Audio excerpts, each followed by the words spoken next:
fakta-fakta yang ada yang bertentangan dengan perjanjian yang ada. Jadi ini yang dikatakan wan prestasi terhadap kita, ini kebalik ini. Yang harusnya kita yang menggugat dia karena mereka yang wan prestasi. Ini kenyataannya yang dibalikkan begitu ya. Jadi saya tadi membuka fakta-fakta, di antaranya yang paling fatal artinya paling sangat-sangat jelas sekali adalah pelanggaran pengambil alihan itu ya. Ada dua. Pertama, waktunya harusnya 60 hari tapi 44 hari sudah disikat. Ini udah melanggar, ini pasti udah kasat mata. Yang kedua, jelas-jelas ya itu tidak boleh diambil alih kalau masih sengketa. Loh, sengketa sampai sekarang masih sengketa kok. Kenapa sudah diambil alih? Ini orang anak SD, SMP, SMA mungkin ditanya, ini masih sengketa nggak? Kenapa kita ke pengadilan? Ya, karena sengketa. Kenapa sudah diambil alih? Itu ya. Ada satu lagi yang tadi saya terakhir ungkapkan tapi belum sempat dibahas. Ini kementerian kita, dunia pendidikan kita tercoreng. Kenapa tercoreng? Sekolah Lembaga Pendidikan Indonesia (LPI) mengaku sebagai lembaga pendidikan asing. Ini yang bahaya. Menjual nama Amerika yang harusnya izin sekolah pendidikan kerjasama atau sekolah internasional itu di sananya harus ada sekolahnya, harus ada kurikulumnya. Nyatanya Highscope SD, SMP, SMA kurikulum lokal dibuat oleh Highscope ya Indonesia. Jadi itu LPI, Lembaga Pendidikan Indonesia.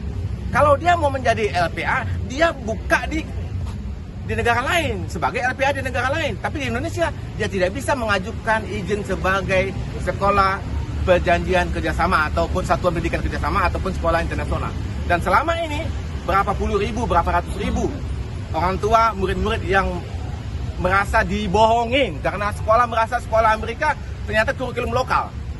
Dan kita tahu ini soal biaya. Kalau sekolah internasional namanya mentereng, biayanya pun mahal.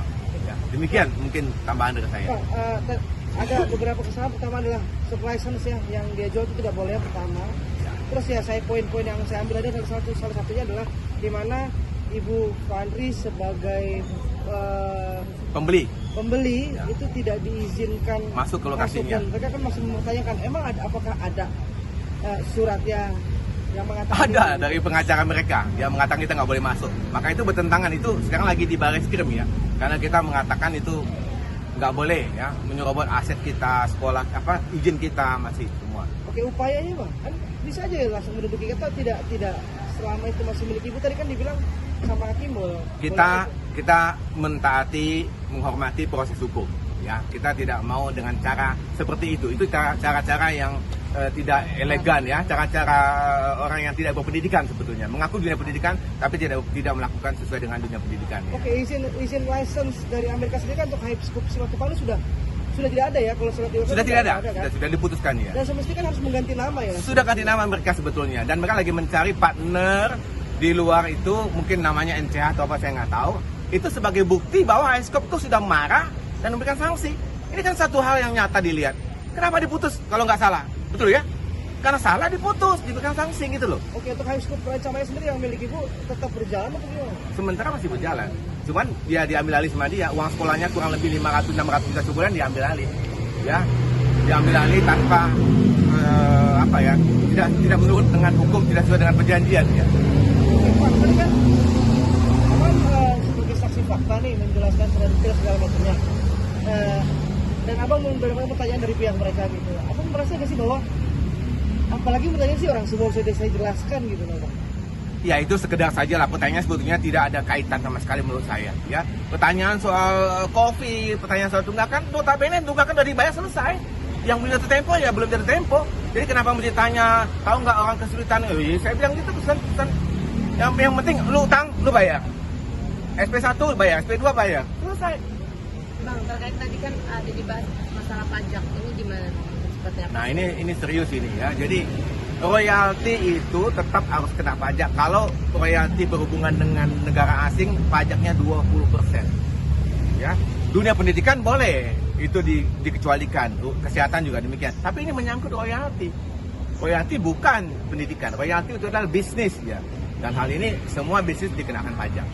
Tadi kan sempat dikatakan tidak membayar pajak, ya disinggung oleh pihak lawan. Seperti apa nih, mungkin abang kan juga Ya, jadi selama ini unit-unit termasuk kita tergugat itu minta faktur bukti pembayaran pajak, ya.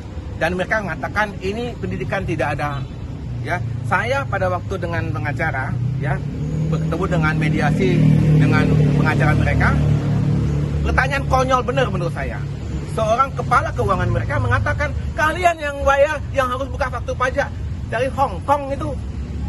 Karena saya tahu benar kita yang bayar royalti, mereka yang harus kasih bukti bayar pajak, bukan kita. Ini suatu keanehan ini. Ya, jadi ya kaget pada waktu itu. Nah, kemudian mereka berbenah mengatakan ini UMKM. Emang UMKM nggak bayar pajak? UMKM kalau 5 tahun $5 juta, $2,5 juta, 40 miliar, 1 tahunnya 8 miliar. Itu lebih dari UMKM. Kalaupun UMKM itu tahun 2018 UMKM, sedangkan high score mulai dari tahun 96. Sebelumnya gimana UMKM? Berarti tadi pihak sana menyinggung masalah dari pihak yang belum bayar pajak, harusnya mestinya pihak sana yang bayar Iya. pajak. Karena Kita terhalang bayar pajak karena mereka tidak kasih faktur pajak. Nah, ini jadi masalah besar. Ya, kita nggak bisa melunasi. Kita sebetulnya dengan faktur pajak mereka kita bisa kasih ke kantor pajak nih atas nama yayasan kita. Tapi karena mereka tidak kasih, ya kita jadi terhalang kan. Mereka menghalangi sebetulnya dengan alasan pendidikan. Oke Bang, untuk minggu depan mungkin saksi dari Iya, kita masih ada saksi ya. saksi satu lagi. Ada 2 lagi. Dua lagi. Iya Bu Fadri sebagai Iya, tadi kan. pemilik. Jadi dari awal kalau kita lihat perjalanan kasus ini sudah 19 bulan, cukup lama ya. Kenapa kita tidak, maksudnya kalau kita mau gas dari awal bisa. Kita menunggu itikat baik dari YPPAD untuk menyelesaikan ini secara damai.